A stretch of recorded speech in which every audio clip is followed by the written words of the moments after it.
Welcome. This is Radio Pras.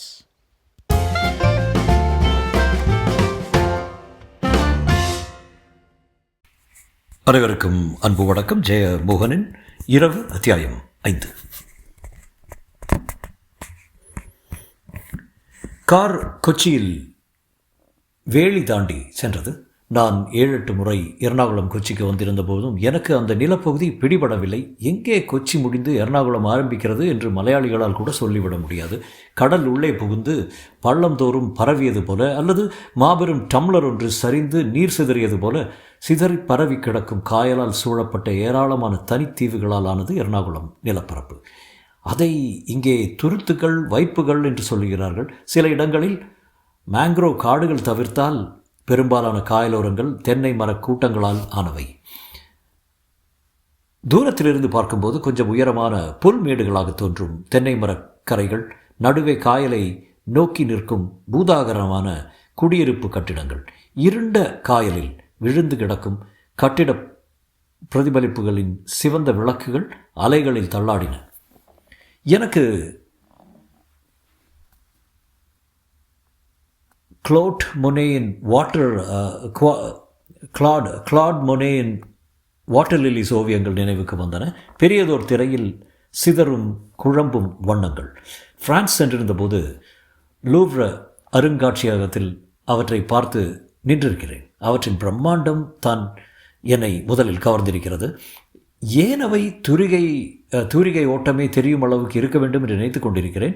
எனக்கு ஓவியங்களை பற்றி பெரிதாக ஒன்றும் தெரியாது. ஆனால் நீரில் கரையும் விளக்குகளையும் கண்டபோது உருவங்கள் மழுங்கும் தெளிவன்மையில் அபூர்வமான ஒரு அழகு இருக்கிறது என்ற எண்ணம் ஏற்பட்டது. கார் பீச் ரோடில் நுழைந்து தெற்காக திரும்பி தாண்டி பக்கவாட்டில் ஒரு சிறிய சாலையில் ஏறி கடற்கரை நோக்கி சென்றது. நான் எங்கே போகிறோம்? கடற்கரைக்கா என்றேன். மணி 9 நெருங்கி கொண்டிருந்தது. இல்லை, இங்கே ஒரு முக்கியமான மனுஷர் இருக்கார், உங்களுக்கு சந்திக்க பிடிக்கும் என்றார் மேனன். நான் கமலாவை பார்த்தேன். சுவாமி பிரசண்டானந்தா கேட்டுக்கலையா என்றார். இல்லையே, not very popular but an important man என்றார். கார் கடற்கரை நெருங்கியது. நான் கண்ணாடியை கீழிறக்கி அலைகளின் ஒலியை கேட்டேன். உப்பு வீச்சமுள்ள காற்று குளிருடன் வந்து மோதியது. கடற்கரையில் அந்நேரத்தில் வெட்ட வெளிக்குரிய மெல்லிய கண் வெளிச்சம் மட்டுமே இருந்தது. கடல் இருட்டுக்குள் கட்டி போட்ட பெரியதோர் மிருகம் போல் இருப்பதாக எண்ணிக்கொண்டேன். கடற்கரை வழியாக கொஞ்ச தூரம் சென்று தென்னை தோப்புக்குள் சென்றிருந்த சாலையில் ஏறி உள்ளே நுழைந்தோம். இருட்டுக்குள் தென்னை மரங்கள் ஓலைகள் வழியாக கடற்காற்று பீரிடும் இறைச்சலுடன் நின்றிருந்தன. சாலை திரும்பி செல்ல நேர் முன்னால் தென்னை மரங்கள் பாய்ந்து வந்து வழிமறித்து பின் விலகுவது போல் இருந்தது. தென்னை மரங்கள் நடுவே பெரியதோர் முற்றமும் அதன் நடுவே தனித்தனியாக 7-8 குடில்களும் தெரிந்தன. அவற்றில் ஹரிக்கேன் விளக்குகள் சில எரிந்து கொண்டிருக்க மிக மெல்லிய செவ்வொளி இருளில் சிந்தி கிடந்தது. வெல், சுவாமி இஸ் தேர் என்றார் மேனன் என்னிடம் திரும்பி. எனக்கு இவரது ஆன்மீகம், தியானம் எதிலும் நம்பிக்கை இல்லை. He is trying something. ஆனால் ரொம்ப புத்திசாலியான மனுஷன். எதை பற்றியும் நல்லா பேசலாம், நல்ல மேட்டர்ஸ் சொல்லுவார் என்று ஸ்டீரிங்கை ஒடித்தார். கார் உருமி நின்றது.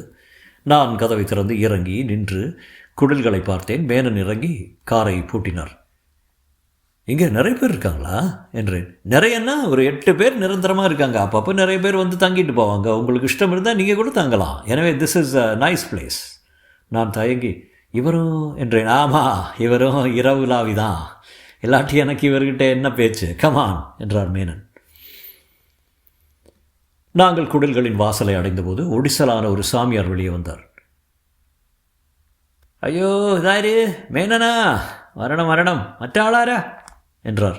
மேனன் என்னிடம் சுவாமி உதயபானு என்று அறிமுகம் செய்துவிட்டு, இது சரவணன், நியூ ஃப்ரெண்ட் என்றார். உதயபானு புதிய ரெக்ரூட்மெண்ட் அல்லே என்று கேட்டு சிரித்தார். நீளமான கழுத்தில் குரல் வளை ஏறி இறங்கியது. சிரிக்கும்போது பேசும்போதெல்லாம் உடல் விதவிதமாக நெளிந்தது.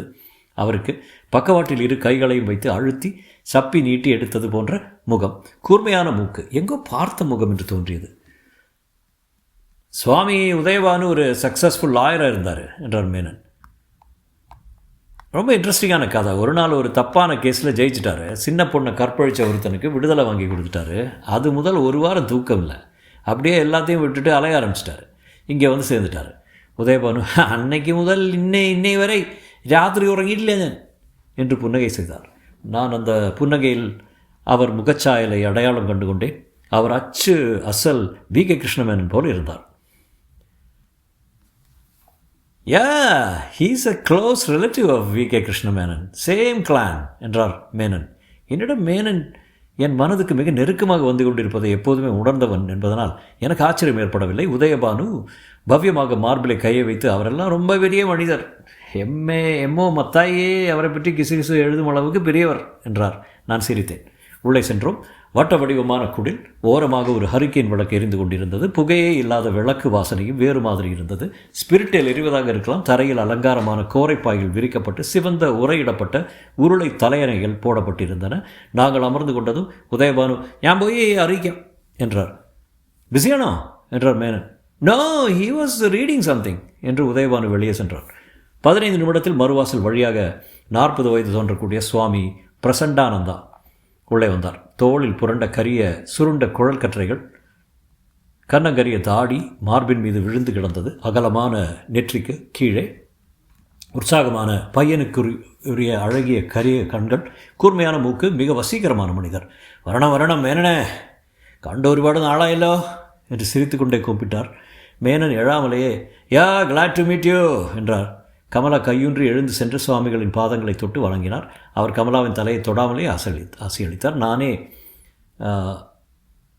நான் விழப்போக சிட் டவுன் என்று சொல்லி அமர்ந்து கொண்டார். யூ ஸ்பீக் மலையாளம் என்று என்னிடம் கேட்டார். நோ என்றேன். ஓ என்றார். நான் மலையாளி அல்ல, என்ன எப்படி உங்களுக்கு தெரியும் என்றேன். I know he was a traveler for 20 years என்று சாதாரணமாக புன்னகை செய்தபடி சொன்னார். நீங்கள் அநேகமாக கடலூர் அந்த பக்கம் பெரும்பாலும் தொண்டை மண்டல வெள்ளாளர் ஜாதி, சரியா? அவரது தமிழில் மெல்லிய மலையாள நடி இருந்தது. நான் சிரித்துக்கொண்டு சரி என்றேன். பிரசண்டானந்தா, நான் 17 பாஷை பேசுவேன், அதில் 16 பாஷை மலையாள வாசனையோடு இருக்கும் என்றார். அது கேட்க நல்லா தான் இருக்குது என்றேன். மலையாள நெடி இருந்தால் தமிழ் கொஞ்சம் சாஃப்டானது மாதிரி இருக்குது. பொங்கலில் கொஞ்சம் நெய் ஜாஸ்தியாக விட்டது போல. பிரசண்டானந்தா உறக்க சிரித்தார். நைஸ் சிமிலே என்றார். இப்போ நீங்கள் பேசுகிற தமிழோடு அந்த ஒலி தெலுங்கில் இருந்து வந்தது. தெலுங்குக்கு அந்த ஒலி பிராகிருத பாஷையிலிருந்து வந்திருக்கணும். தெலுங்கு தான் படபடன்னு பேசுகிற பாஷை. வடக்கு ஆந்திராவில் மத்திய பிரதேஷ் பார்டரில் உள்ள ஆதிவாசிகள் இப்போ கூட பிராகிருத் ஜன்மியமான பாஷைகள் பேசுகிறாங்க. அவங்ககிட்ட நீங்கள் இந்த டியூனை நான் கவனிச்சிருக்கேன் என்றார். ஓ என்றேன் வியப்புடன். அதுக்கு சரித்திரபூர்வமான காரணங்கள் இருக்குது. தமிழ்நாடு முழுக்க 300 வருஷம் தெலுங்கர்களோட ஆட்சியில் இருந்திருக்கு. மன்னர்கள் மட்டும் தெலுங்கு இல்லை, கிட்டத்தட்ட 1 கோடி ஜனங்களும் அங்கே இருந்து வந்து தமிழ்நாடு முழுக்க பரவியிருக்காங்க. அவங்க தமிழை தெலுங்கு உச்சரிப்புக்கு மாற்றிட்டாங்க. அதுக்கு முன்னாடி தமிழ் கேட்குறதுக்கு மலையாளம் மாதிரி தான் இருக்கும். தெலுங்கு ஆதிக்கம் இல்லாத இடங்களில் இருக்கிற பழமையான தமிழ் அப்படியே மலையாள ஓசையோடு தான் இருக்கும். ஃபார் எக்ஸாம்பிள், தெற்கு திருவிதாங்கூர், கன்னியாகுமரி ஜில்லா பாஷை, அப்புறம் ஸ்ரீலங்கா தமிழ், அப்புறம் மேற்கு மலைகளில் இருக்கிற ட்ரைப்ஸ் பேசுகிற தமிழ். நான் அவரை அதற்குள் புரிந்து கொண்டிருந்தேன். அபாரமான தர்க்கம் கொண்ட மனிதர். ஒன்றிலிருந்து ஒன்றாக அறிதல்களை கோர்த்தபடியே சென்று ஒரு முழுமையாக உருவாக்கக்கூடிய வலிமை கொண்டவர். அத்தகையவர்கள் பிறர் சிந்தனைகள் மீது அபாரமான செல்வாக்கை செலுத்துபவர்களாக இருப்பார்கள். அவர்களிடம் எதையுமே மறுத்து வாதிட முடியாது. ஐ வாஸ் வண்டரிங் என்று மேனன் ஆரம்பித்தார். தமிழ்நாட்டில் தமிழர்களுக்கு ரொம்ப பிடித்தமான பாடகர்கள் யாருன்னா அவங்க அநேகமாக தெலுங்கர்கள், இல்லைன்னா டிஎம்எஸ் மாதிரி சௌராஷ்டிராஸ், பி சுஷீலா பற்றி நீங்கள் கொஞ்சம் முன்னாடி பேசிகிட்டு இருந்தீங்க. அந்தம்மா தமிழை தெலுங்கு மாதிரி உச்சரிக்கிறவங்க. ரா கா மாதிரி எழுத்துக்களை எல்லாம் ரப்பா உச்சரிப்பாங்க. அதே மாதிரி எஸ்பி பாலசுப்ரமணியம் தமிழ் காதுகளுக்கு தமிழை தெலுங்கு மாதிரி உச்சரித்தாதான் சரின்னு தோணுதுன்னு நினைக்கிறேன். நான் அவர்களை எதிர்த்து வாதிட விரும்பினேன். ஆனால் என் மனத்தின் மூலையில் அது உண்மைதானா என்று தோன்றவிட்டிருந்தது. ஆகவே என் எதிர்ப்பு வலுவாக அமையாதென்று எண்ணி அமைதியாக இருந்தேன். வெல், உங்கள் பேரே சொல்லலையே சரவணன் என்றேன். நான் சில கணங்கள் தயங்கிய பின், நீங்கள் இங்கே பகலில் யாருமே முழிச்சிட்டு இருக்கிறது இல்லையா என்றேன். பிரசண்டானந்தா புன்னகையுடன் தாடியை வருடிபடி நோ என்றார். அது எங்களோட நியதி. இந்த ஆசிரமத்துக்கே நிசாலயம்னு வேறு.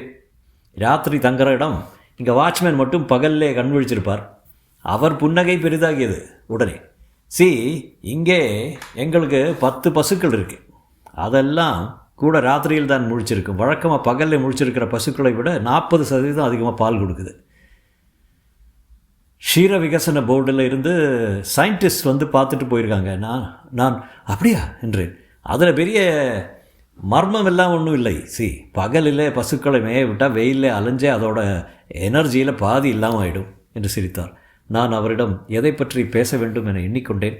எதை பற்றி பேசினாலும் அவரிடம் ஏற்கனவே அதற்கு பதில் இருக்கும் என்று தோன்றியது.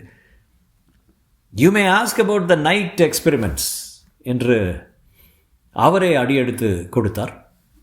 எதுக்கு ராத்திரியில் முழிச்சிருக்கணும்? ஆன்மீகமாக ஏதாவது காரணம் இருக்கா?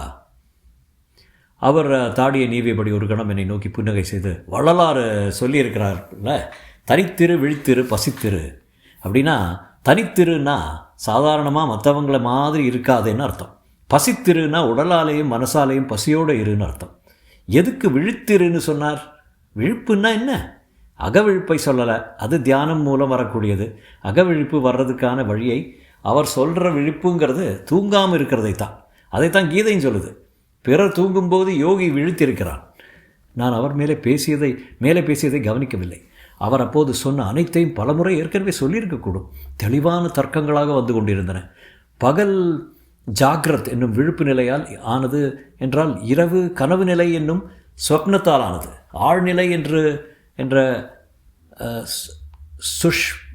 சுஷப்திக்கும் அதில் இருந்து முழுநிலை என்ற துரியத்திற்கும் செல்வதற்கு மிகச்சிறந்த வழி இரவு தான். பகலில் தியானம் செய்தால் நாம் நம் விழிப்புணர்வை அழியச் செய்து கனவு நிலையை கொண்டு வரவே நம் ஆற்றல் பெரும்பகுதியை செலவிட வேண்டியிருக்கும். இரவில் நாம் நம் கனவு நிலையிலிருந்து அடுத்தபடிகளுக்கு சென்று விடலாம்.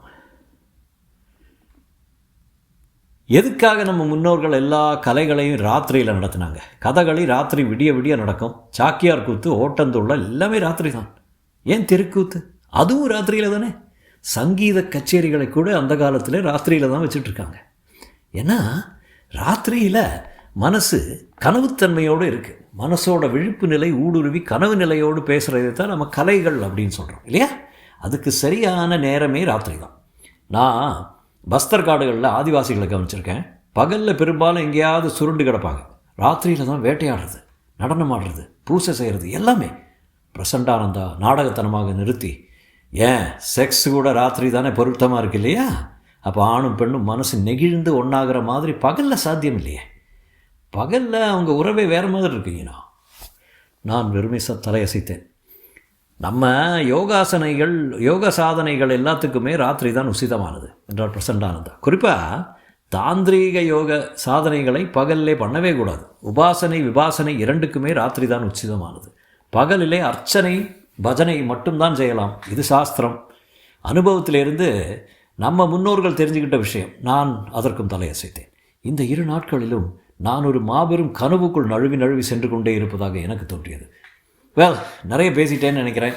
நீங்களே எல்லாத்தையும் பார்க்கத்தானே போகிறீங்க. கமான், ஏதாவது சாப்பிடுங்க. நான் சில வேலைகளை முடிக்க வேண்டியிருக்கு என்றபடி பிரசண்டானந்தா எழுந்தார். நான் எழுந்தேன். பிரசண்டானந்தா வெளியே சென்றதும் உதயபானு உள்ளே வந்து, அப்போது let us have a meal என்றார். எந்த சுவாமி இந்த special? Everything is special here, comma என்று சிரித்து வரும் என்று என்னிடம் சொன்னார். நாங்கள் அவரை பின்தொடர்ந்து சென்றோம். வெளியே வட்ட வடிவமான குடில்கள் நடுவே நிலா வெளிச்சம் பரவ ஆரம்பித்திருந்தது.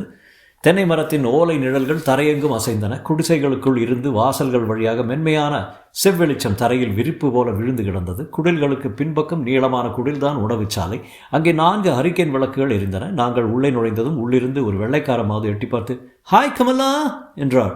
ஹாய் என்ற பின் கமலா என்னிடம், திஸ் இஸ் லெஸ் என்றார். லெஸ் பழுப்பு நிற பற்களை காட்டி சிரித்து ஹாய் என்றார். அவருக்கு நடுவயது இருக்கும். நீளமான கழுத்துக்கும் நீளமான முகமும் சாம்பல் நிறமான குட்டை மயிரும் கொண்டவர். மிக மெல்லிய உதடுகள், சற்றே மேலெழுந்திய சிறு மூக்குக்கு இருபக்கமும் சருமம் சிவப்பாக தீர்ந்திருந்தது. கமலாவும் உதயபானுவும் லிஸ்ஸுடன் உள்ளே சென்றார்கள். நானும் மேனனும் அங்கே கிடந்த மேஜைக்கு பின் அமர்ந்து கொண்டோம். முரட்டு மரத்தாலான மேஜை, அமர்வதற்கு பெஞ்சு. மேனன் புன்னகையுடன், ஐ திங்க் யூஆர் கன்ஃபியூஸ்ட் என்றார். நான் புன்னகைத்து கொஞ்சம் என்றேன். எனக்கு இந்த தியானம் யோகம் உபாசனா இதுலேயும் நம்பிக்கை இல்லை. ஆனால் இது ஒரு சென்டர், இங்கே நிறைய பேர் வர்றாங்க, எல்லாருமே எங்களை மாதிரி லைஃப் ஸ்டைல் உள்ளவங்க என்றார். அதோட கமலாவுக்கு இந்த யோகா சாதனைகளில் நம்பிக்கை இருக்குது. வீட்டில் தினமும் என்னென்னமோ தியானம்லாம் பண்ணுறா என்று சிரித்தார். கமலா உள்ளிருந்து 2 பீங்கான் தட்டுகளுடன் வந்தார். இந்த லிஸ்ட் குக்கு செய்திருக்கின்ற இட்டாலியன் ஐட்டம் என்றார். குழகுழன்று சிறிய வெண்குழாய்களை சரிவாக சீவியது போல மாவு துண்டுகளும் தக்காளியும் பச்சை மிளகாய் போட்டு ஒரு தட்டு நிறைய மேக்ரோனி வந்தது. நான் சாப்பிட்டிருந்த மேக்ரோனியின் சாயல் ஏதும் இல்லை. ஒரு வகை கேரள மேக்ரோனி. ஸ்பூனால் சிறிது எடுத்து வாயில் போட்டேன். ஒரு சிறிய கொழுகொழுப்பு இருந்தாலும் நன்றாக தான் இருந்தது. வெஜிடேரியன் என்றார் லிஸ். நான் நைஸ் என்றேன். லிஸ் தேங்க்யூ என்றார். லிஸ் ஒரு டீச்சர், இட்டலியில் ஒரு நைட் ஸ்கூலில் வேலையாக இருக்காங்க. அங்கே நைட்டில் முழிச்சிருந்து அப்படியே பழகிட்டாங்க. வெக்கேஷனுக்கு இங்கே வந்திருக்காங்க என்றார் கமலா. இங்கே நிறைய வெள்ளைக்காரங்க இருக்காங்களா? ஸ்திரமாக அதிகம் பேர் இல்லை, ஆனால் நிறைய பேர் வந்துடுவாங்க. இது ஒரு பெக்யூலியர் லைஃப் ஸ்டைலில் உள்ள ஆசிரமம். இது மாதிரி வேறு எதுவும் இல்லை இல்லையா? ஆமாம் என்றேன். லிஸ் குடிப்பதற்கு பால் விட்ட டீ கொண்டு வந்தார். ஆனால் டீயின் மனம் இல்லை. இது டீ இல்லை என்று கமலா சிரித்தார். செஞ்சந்தனம், கிராம்பு, சர்க்கரை எல்லாம் போட்டு செய்கிற ஒரு ஆயுர்வேத பானம். ரத்தத்தை சுத்தம் பண்ணும், லங்ஸுக்கு நல்லது என்றார். மேனன் என்னை பார்த்து ரகசியமாக கண்ணடித்தார். ஆசிரமத்துக்குள் வந்தது முதலே கமலா உற்சாகம் மிக்க இளம்பெண் போல ஆகிவிட்டதை கவனித்தேன். அத்தனை உறக்கவும் உயிர் துடிப்புடனும் அவர் பேசி நான் கவனித்ததில்லை. கமலா என்றபடி வெண்ணிற குர்த்தா அணிந்த உயரமான மனிதர் உள்ளே வந்தார். ஆங்கிலத்தில், நீ வந்ததை கேள்விப்பட்டேன், லைப்ரரியில் இருந்தேன், அந்த பெயிண்டிங் காப்பி கிடச்சதா என்றார். கமலா, அடடா மறந்தே போனேன், அடுத்த முறை கண்டிப்பாக கொண்டு வரேன். சாரி முகர்ஜி சார் என்றபின் திரும்பி, இது அதீந்திரயாநாத் முகர்ஜி சாப், இது சரவணன், எங்கள் புதிய நண்பர் என்று அறிமுகம் செய்தார். முகர்ஜி வலுவான பெரிய கையை நீட்டி என் கைகளை குறுக்கினார். நீங்கள் என்ன செய்கிறீர்கள்? நான் ஆடிட்டராக இருக்கேன் என்றேன். சரிதான் என்பது போல கையை அசைத்து, எனக்கு ஆடிட்டர்களில் ஆர்வம் இல்லை, என்னிடம் பணம் இல்லை என்றபின், என்ன மேனன் எப்படி இருக்கீங்க என்றார். மேனன், நீங்கள் இன்னும் குண்டாயிட்டீங்களே என்றார். நிஜமா? நான் தினமும் கடற்கரையில் 8 கிலோமீட்டர் நடக்கிறேனே என்றார் முகர்ஜி. நீங்கள் என் வெண்ணெய் சேர்க்காத சப்பாத்தி சாப்பிடக்கூடாது என்றார் மேனன். ஓ, என்னால் சாப்பாட்டில் சமரசம் செய்து கொள்ள முடியாது என்று முகர்ஜி. வாருங்க, நான் என் புதிய பெயிண்டிங்கை காட்டுறேன் என்றார். மேனன் எழுந்து தட்டை உள்ளே கொண்டு சென்று தொட்டியில் போட்டார். நானும் பின்னால் சென்று பாத்திரத்தை கழுவ ஆரம்பித்தேன். உதயபானு நெருங்கி வந்து, no no no, you're our guest என்றார். நான் சிரித்து கொண்டு, சாரமில்லை என்றேன்.